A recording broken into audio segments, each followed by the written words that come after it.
Hi friends! Welcome to Sansar Tunes. आपण 9 दिवसाच्या 9 गोष्टी या सिरीजला खूप चांगला रिस्पॉन्स दिलाय. आज या सिरीजचा शेवटचा व्हिडिओ असणार आहे. तुमच्यासोबत 8 दिवस खूपच मस्त मजेत गेले.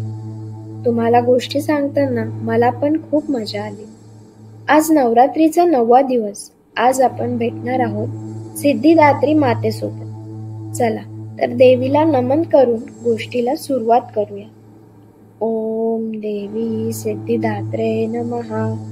बाळांनो, आई कशी दिसते ते आधी सांगते. तिला 4 हात असतात.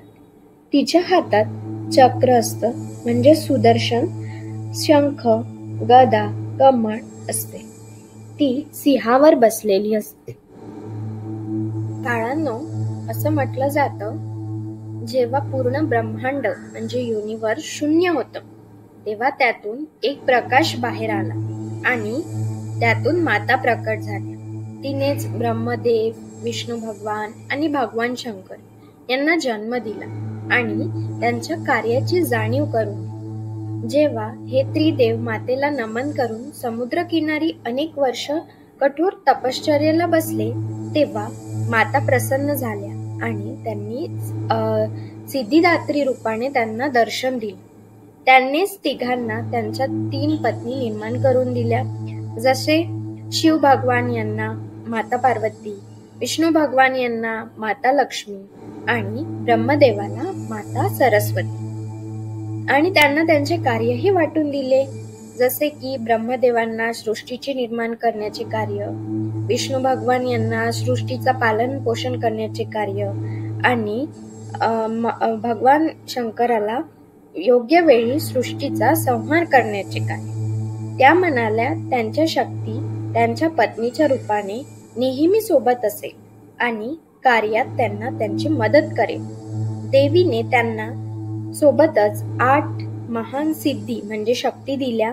याशिवाय तिने 9 प्रकारचे खजिना आणि 10 प्रकारच्या अद्भुत शक्ती ह्या सर्वांना दिल्या. यानंतर विविध गोष्टीच्या संयोगातून स्त्री, पुरुष, प्राणी, वनस्पती, जीवजंतू निर्माण झाले. सोबतच तारे, आकाशगंगा, नक्षत्र, ग्रह, पृथ्वीवर तलाव, समुद्र, नद्या अशा पद्धतीने संपूर्ण सृष्टी निर्माण झाली आणि म्हणून तिला सिद्धिदात्री माता असे म्हटले जाते. अशी होती गोष्ट माता सिद्धिदात्रीची. चला भेटूयात नवीन गोष्टीसोबत, नवीन विषयासोबत काही दिवसातच लगेच. तोपर्यंत सर्वांनी आपली काळजी घ्या, खुश राहा आणि मजा करा. तोपर्यंत तुम्ही मला कमेंट्स मध्ये सांगा की तुम्हाला ही स्टोरी कशी वाटली आणि आमच्या सोनसार टून्स या चॅनलला लाईक आणि सबस्क्राईब जरूर करा. थँक्यू.